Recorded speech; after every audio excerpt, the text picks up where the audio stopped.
Hello and welcome to the channel. आज की video में हम लोग बात करेंगे कि पेशेंट को सिटिंग पोजीशन से हम लोग स्टैंडिंग पोजीशन में किस तरह ला पाएँ या किस तरह से एक्सरसाइज कराई जाए जिससे कि पेशेंट खड़ा होना सीख जाए। पिछली वीडियो में मैंने आपको बताया था खड़ा करने से पहले आपको किन स्पेसिफिक एक्सरसाइज को पेशेंट को ट्रेन करना है जिससे कि खड़े होने में पेशेंट को मदद मिले। जैसे कि मैंने उसमें बताया था कि आपको अपने ट्रंक के सेलेक्टिव फ्लेक्शन एक्सटेंशन को ट्रेन करना है, हिप के फ्लेक्शन को ट्रेन करना है और नी के एंटीरियर ट्रांसलेशन को ट्रेन करना है, क्योंकि ये सब एसेंशियल कंपोनेंट्स हैं जिसकी मदद से ही पेशेंट एक नॉर्मल पैटर्न से एनर्जी फॉलो करता है खड़े होने के लिए। तो आइए आज हम देखते हैं कि हम एक्सरसाइज को किस तरह डिज़ाइन करें जिससे कि पेशेंट खड़ा होना सीख पाए।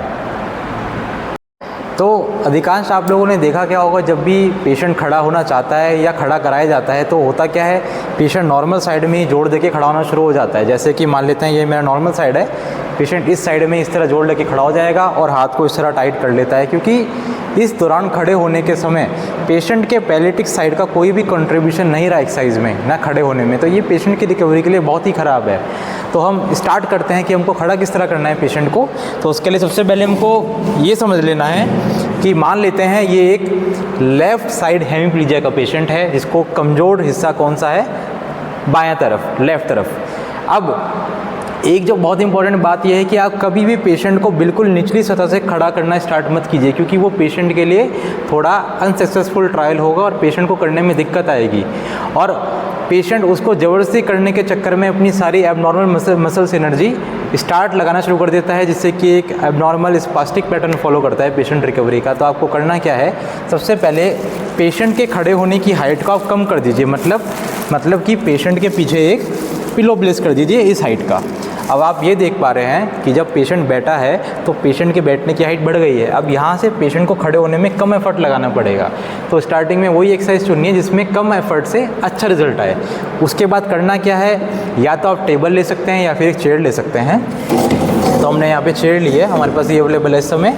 हमने पेशेंट के लेफ़्ट साइड जो पैलेटिक साइड है उसको इस तरह से प्लेस कर दिया है यहाँ पर चेयर पे।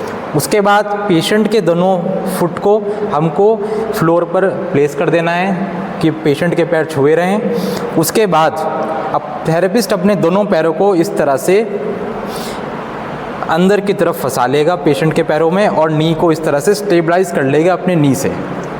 अब इसके बाद जो इम्पोर्टेंट काम क्या है वो ये करना है कि आपको अपने हैंड से, अपने लेफ़्ट हैंड से पेशेंट के पेल्विस को इस तरह स्टेबलाइज करना है। अब वो प्रैक्टिस करानी है जो हमने पिछले एक्सरसाइज में कराई थी कि पेशेंट का फॉरवर्ड ट्रांसलेशन ट्रंक का और बैकवर्ड ट्रांसलेशन। अब आप ये देख पा रहे होंगे इस वीडियो में कि अब इस एक्सरसाइज में पेशेंट का हेमीप्लीजिक हैंड भी एक्टिवेट और पार्टिसिपेट कर रहा है, क्योंकि हमने इसको वेट बेरिंग पोजीशन में रख दिया है।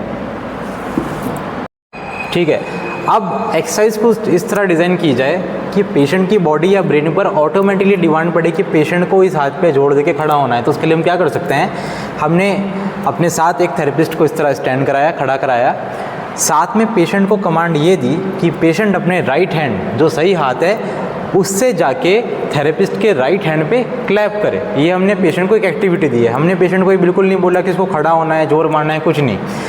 एक्टिविटी पेशेंट के लिए हमने डिसाइड कर ली है। साथ में स्टेबलाइजेशन थेरेपिस्ट क्या देगा, अपने राइट हैंड से रिस्ट और एल्बो को इस तरह स्टेबलाइज करेगा और अपने लेफ्ट हैंड से पेल्विस एरिया को। अब पेशेंट को कमांड ये देनी है कि वो अपने सीधे हाथ से थेरेपिस्ट सर के राइट हैंड में क्लैप करे।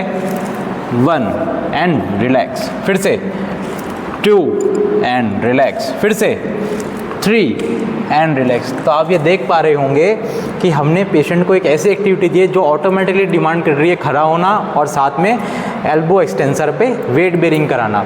तो इससे हुआ क्या, खड़े होने के दौरान भी आपका affected side upper limb, lower limb weight bearing position में रहा और साथ ही साथ एक एक्टिविटी में कंट्रीब्यूट कर रहा है और ब्रेन पेशेंट का ज़्यादा अवेयर हो रहा है आपकी पैलेटिक साइड के लिए। इस एक्टिविटी के दौरान ही आपको ये ध्यान जरूर रखना है कि आप अपने नी से पेशेंट की नी की एंटीरियर बकलिंग को रोकें, नी को स्टेबलाइज रखें, ट्रंक को एक्सटेंशन में रखें। खड़े खड़े और भी एक्टिविटी करा सकते हैं जिससे कि ट्रंक बैलेंस और अच्छा हो और अफेक्टेड साइड वेट बेरिंग अच्छी हो। उसके लिए हम क्या कर सकते हैं, आपने यहाँ पे अपना फ़ोन रख दिया है इस जगह, पेशेंट को कमांड देनी है कि वो अपने सही हाथ से इस फ़ोन को उठाए झुक के और पीछे रख दे बैठ के इस तरह, फिर से उठाए, आगे उठा के लाए और रख दे और इस तरह वेट बेरिंग करता रहे वापस।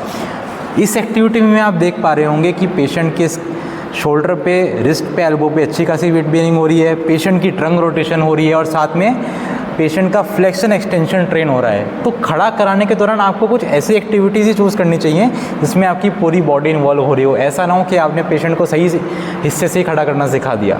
तो आपको ये कुछ जानकारी ज़रूर अपने साथ फॉलो करनी है और इसको अपने थेरेपी में इम्प्लाई करना है कि खड़ा कराने के दौरान ये सब एक्सरसाइज कराई जाएँ। इसके अलावा बहुत सारी एक्सरसाइज हो सकती हैं, वो हम आगे शेयर करेंगे, पर खड़ा आप इस तरह ही कराइए जिससे कि पेशेंट का जो अफेक्टेड साइड लिम्ब है वो भी पार्टिसिपेट करे। और एक एक्टिविटी आप क्या पेशेंट को सिखा सकते हैं कि पेशेंट को फिर से हमने कमांड दी, तो अब ये मान लेते हैं कि हमारे पीछे कोई एक इंसान खड़ा है या वॉल है। पेशेंट को ये कमांड देनी है कि वो अपने राइट हैंड से वो वॉल को छू के आए सीधी डायरेक्शन में। तो पेशेंट क्या करेगा, इसके लिए थेरेपिस्ट यहाँ से स्टेबिलिटी प्रोवाइड करेगा और नी से, और ट्रंक से फैसिलिटेट करेगा मूवमेंट को उठने के लिए। तो पेशेंट को बोलना है उठ के सामने छू के आना है दीवार को, एंड वापस पीछे बैठिए, फिर से एंड वापस। तो इससे हम ये भी इंश्योर कर पा रहे हैं कि हम जो पेल्विस है और ट्रंक उसका फॉरवर्ड बैकवर्ड टिल्टिंग रोटेशन हम इंड्यूस कर रहे हैं पेशेंट में। तो ये सब एक्टिविटीज़ ऐसी हैं जिसमें पेशेंट का बैलेंस भी बनता है और पेशेंट का जो अफेक्टेड साइड लिम्ब है वो पार्टिसिपेट भी करता है, जिससे कि पेशेंट एक नॉर्मल रिकवरी पैटर्न को फॉलो करता है। आई होप जो मैंने इस वीडियो में जानकारी दी है वो आप लोगों के लिए बेनिफिशियल हो और आप इसको अपने थेरेपी सेशन में ज़रूर यूज़ करें। So stay connected with us and thank you.